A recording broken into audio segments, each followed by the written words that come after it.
Hi, my name's Jillian from Queensland, Australia. I'm in my 40s. I was diagnosed on Christmas Eve 2009 with DCIS and invasive cancer of the left breast. I had a modified mastectomy. I was ER positive and lymph node negative. The difficulties that I experienced during the diagnosis phase of this journey was in particular the variety of emotions that you experience. It's an absolute roller coaster ride. As soon as you are diagnosed, there's denial, anger, I don't have time for this, fear, amazing amount of anxiety, guilt, why didn't I see this sooner, even blame, why did I do that outrigging race where I had to jump in a boat and kept bumping my chest. There's also a large amount of unknown aspects, and that's just not in the diagnosis phase. That actually goes every step of the way, and it's quite an interesting aspect to deal with, and it goes on and on. There's also changing goalposts. Just when you think you know something changes, or you react differently, or whatever it may be. I was diagnosed on Christmas Eve, and for 2 weeks I thought I was heading into my surgery for a simple lumpectomy. The meeting with my surgeon prior to the surgery changed that, and I was then moving into a modified mastectomy, which was quite a lot larger than I had anticipated. So those goalposts do keep changing.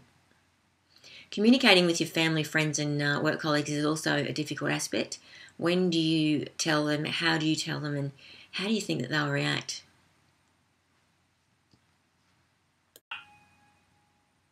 So what did I do to get through this phase?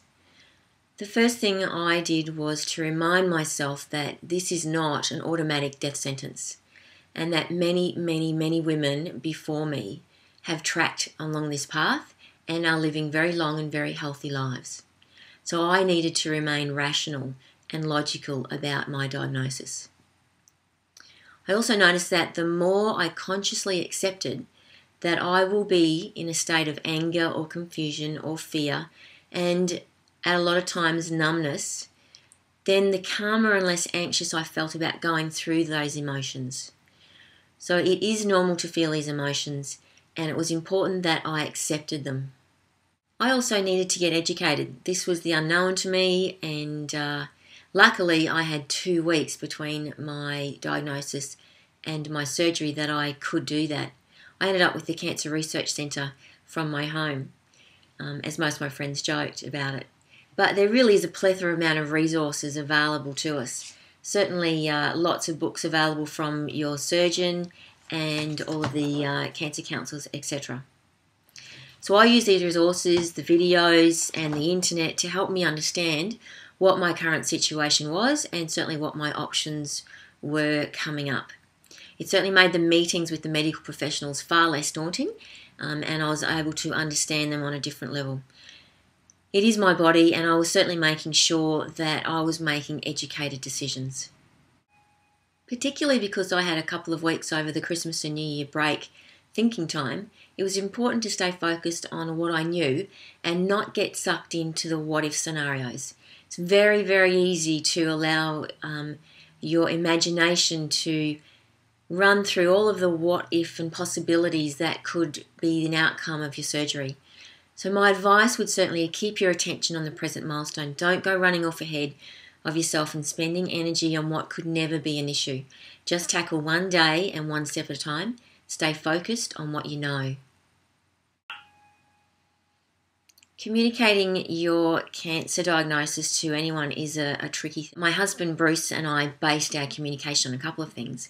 One is you don't actually know anything until your pathology results are available a few days after your surgery. So there's actually nothing to communicate prior to that.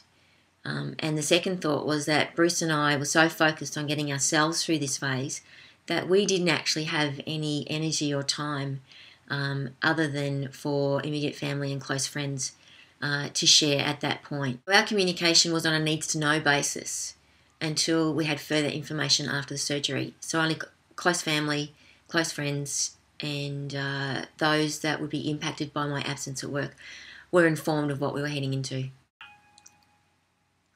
The first time I told anyone about my cancer diagnosis, I did a quick, hey, I've got cancer and I'm having surgery in a couple of weeks, and did a quick runner. And I certainly left them in a bit of a tizzy. So I have learnt a few things about sharing your diagnosis. And the first is that it's very beneficial for you to spend time to allow them to go through the process. They will awfulize the situation and say things such as, that is awful, how come it's you, you're so healthy, I can't believe that's you. But they need time to voice those comments. You then need to tell them that there's a plan in place and what's going to happen, and that you are okay. And before I left them, I would always make sure that they're okay.